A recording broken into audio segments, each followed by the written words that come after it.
got Faith Child with me. So let's start off and find out what kind of year you've had. What's been the highlight of 2014? Wow, highlight. You know, it's been an amazing year thus far, but my highlight would be it's numerous things. One thing I did this year, that I hosted an evening of prayer for the abducted children in Nigeria, and that was I'll say a highlight, not highlight like wow, it's amazing, but more so the fact that people responded to the call to pray for abducted children abroad. More so people tend to gather for a more joyful occasion, but it was more of a solemn affair. That was pretty cool. Performed at House of Commons like 2 days ago, which is not a conventional place to have a gig. Turned the bass all the way up. That was pretty fun, but I've had an amazing year thus far. What about 2015? As you project forward, what kind of things are you looking forward to for next year? Yes, the album's out at the start of the year. I'm not revealing the date yet. Keep tuned to step forward for that. And a few more other things, the tour as well. Doing a lot more visits in the community and more so fan base building as well, and connecting with the fans. I definitely love to give that personal touch, so you know that I'm not just a figure on your TV screen, but I'm a human like yourself, and we can relate. I can serve you, and vice versa. What about what you're carrying as an artist at this point in your life? What is it that you want to communicate? I want to communicate that anything is possible in life. Anything you put your heart to, your mind to, you can achieve it. I've come from a domestic violence background, a poverty background, also a background in which I was meant to be aborted, so I was a mistake, so to say. But 25 years later, I'm here with the famous Mark Rimmer in Brum, having a nice chat and conversation. Just go to say that no matter your background and what you've been through in life, you can still achieve many great things. So that's what I'm championing right now, and inspire people like, no matter what your dreams and big on your ambitions, don't let money or your background or what negative things that have been said to you set you back, because it's only opinions as opposed to fact. In terms of that testimony about having nearly been aborted and all the rest of it, how do you think that's affected you as a person, or affected you as a person? What did you have to get through to deal with all of that? I found out quite late in my life, probably when I was about maybe 13 or 14. So it wasn't like I had known from birth that I was a mistake, quote unquote. But it was more so a positive thing for me, in which despite me knowing that, it hadn't affected my life. People tend to make mistakes, or because my dad wasn't there, I'm not gonna do this no more. Maybe if I'd known that, I might have had a little tick about my mind saying, oh well, nobody really wanted you, therefore any hardship you're facing as a result of your birth, kind of thing. So it was more so a positive thing, in which, wow, okay, let me use this as a positive to inspire people. It's either a setback or a stepping stone, and I always choose to see my glasses half full as opposed to half empty. Everybody hands up! Man, I love the way I'm living. No lie, the war trying to sway the decision. Alright, it's cool, I ain't want to give in. 1, 2, cause I got that tunnel vision. Now bring it back! Cause I got that tunnel vision! Birmingham! Hey! Yo!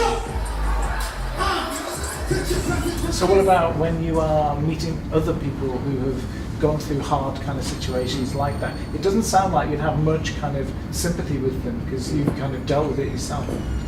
I would use it as inspiration.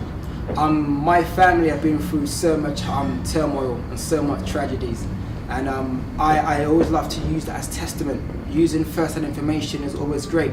My sister's a barrister now, but she was told because she's black and a female, she'll never be able to become a barrister in the United Kingdom, to sort of become a solicitor instead. However, she fought against it and got a full scholarship, and now she's one of the first black female barristers in London, one of. So if you're looking at that, looking at where you come from, migrating from Nigeria to United Kingdom, do you know what I mean? For you to turn that around and make something of yourself, so to say, because we all deal with success differently, it's great inspiration for others.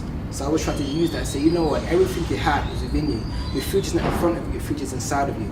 And when you can tap into that, do you know what I mean? And everything is possible.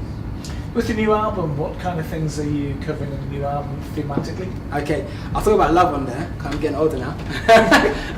So I've got about maybe 3 songs about love, different aspects on the album. I've got a song in there about chasing your dreams and just being committed and focused to the vision. One thing I say is plan B is to make plan A work. Do you know what I mean? Be committed to your vision and to your goal, but flexible on your approach. So if Knocking the door doesn't work, then maybe try kicking it. I'm not condoning violence or vandalism here, but do you know what I mean? Just try and refine your approach as to how you can achieve your goals. I got songs about praying for the homeless people, praying for calamities in the world. So it's about me being a Christian, a human being who is a Christian, and how we should be serving our community and serving the world. So those are some of the things that I touch upon in the album. Some also love, having a good time, faith, and encouragement to inspire people. How are the things that you're writing about changing over the years from when you did your first album? Yeah, it's changed dramatically. Okay, let me say dramatically. It's not like I'm rapping in like Hebrew or another language, but more so because I've been able to travel the world. There's now life experiences, and I'm becoming more knowledgeable in different things, different aspects. So I know in one song I said something like, I no longer experience pain no more. But then I realized that as a Christian, you would kind of go through pain. Where Romans 8:18, I think, says the pain you see now is nothing compared to the glory ahead. So now I'm more knowledgeable in my faith now, and in saying right things, opposed to selling you a dream, I can now tell you stuff that's more encouraging. So in your situation now, well, Faith said he doesn't experience any pain. I experience pain. I can't relate to him. But if I say, I do go through heartache and bad experiences, but I know that I will come through it, I'm able to learn from that. So from traveling, I have a different sound on the album. I talk about different topics and also from different viewpoints and perspectives too.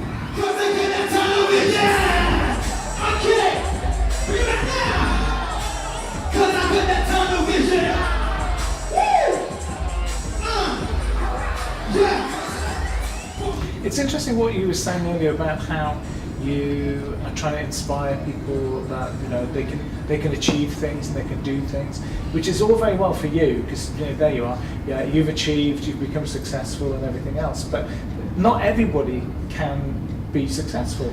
So how does that message translate then to ordinary people who might not have the kind of talent that you have? The question is, how do you deem success? A lot of the times we tend to focus on other people's and think the grass is green on the other side. The grass is only green the way you water it. Now, for someone, for let's say a musician now, their dream and a goal might just to release one single, one song, and that's fantastic. Some might be to release multiple albums and to tour the world with it. Now, from the naked eye, you could say, well, he's more successful than that person because he has more albums, don't have one song. But it's also more about how you've kind of set your life out and what you set out to achieve.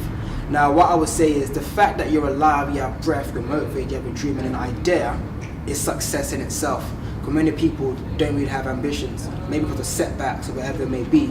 But the fact you're able to rise above that is still fantastic.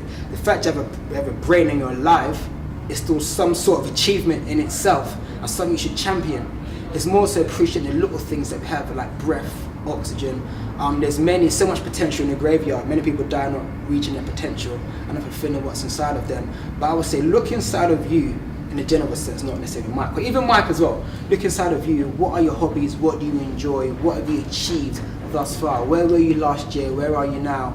And why are you at this stage? What have you done to champion or rather to progress further? What can you do to better that? You don't have to be great to be started, but you have to start in order to be great, which is a nice quote I like to say.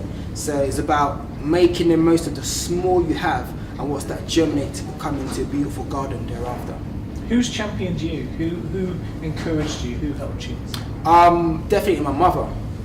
My mother is a lady that taught me despite any circumstance you're in, you could definitely run through it and survive and come out stronger and better.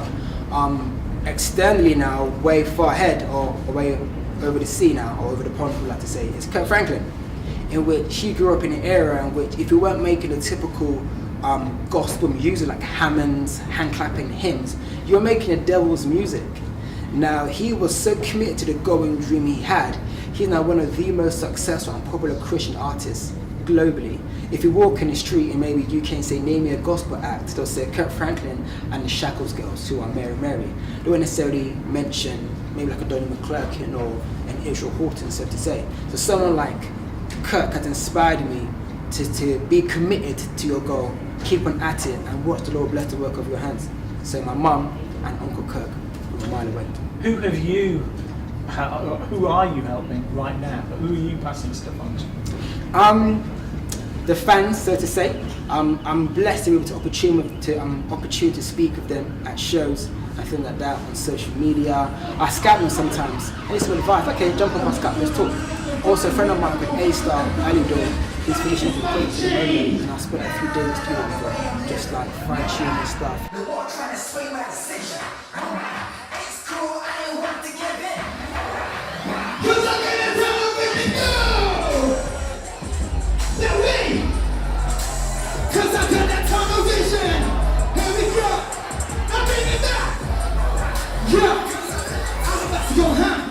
What's that? Isn't there a dichotomy about being a Christian rapper, that a lot of your life is spent trying to promote yourself and getting people to know what you're doing and where you are and what is happening? We started off this interview and you were kind of, I'm not going to tell you when the album's coming out yet. There's a dichotomy between that kind of attitude and the attitude where you're supposed to lay down your life and serve. Yeah. So is it really possible to be a popular Christian music artist without losing something spiritual along the way? 100%. For me, what I do on stage is probably about 15% of my job and of ministry, so to say. Music is just a platform. When you go off the stage, you get people who need counselling and advice, so to say, or what can I do in my life? How can I do this? I really like that song, that line really touched me. Have parents that say to me, my child really looks up to you, you're a role model. Please speak some of the wisdom into his life. I remember I had my hair's kind of funky now, but I had like a mohawk, a proper skin mohawk, about maybe 3 years ago. And a mother came to me and said, my son wants a mohawk because you have one, but I don't like them. Go talk to him. I was like, okay, it's a bit of an awkward situation. I said, hey man, how you doing? Okay, this is your mom. I believe you were listening to your mother, but you're trying to follow me. But to make your mom happy and to make you happy, since you're following me, I'm gonna cut mine off. You cut yours off, and is that okay? He's like, yeah, let's do that. And that didn't cost me anything. But for his mother, I believe that would mean something, and for him, I believe that would mean something too. And that was me doing a selfless thing, because my hair is my hair. But if I can help one person through that, then by all means. If you say me wearing clothes offends you, I'm not going to, you know what I mean? It's not everyone or everything that someone is offended by you can change and act upon. But something as minor as that, I'm all about that. In December, I slept homeless on the street to raise money for charity. And that's a selfish feeling which I thought I could be in my home doing whatever I want. I could just done it with money, but I thought it's not about who you are, what you achieved. It's about how you're serving others. And everything in life is about service. If I work in a super drugstore, any store rather, it's all about me serving a customer. If I'm a lawyer, it's about me serving a client.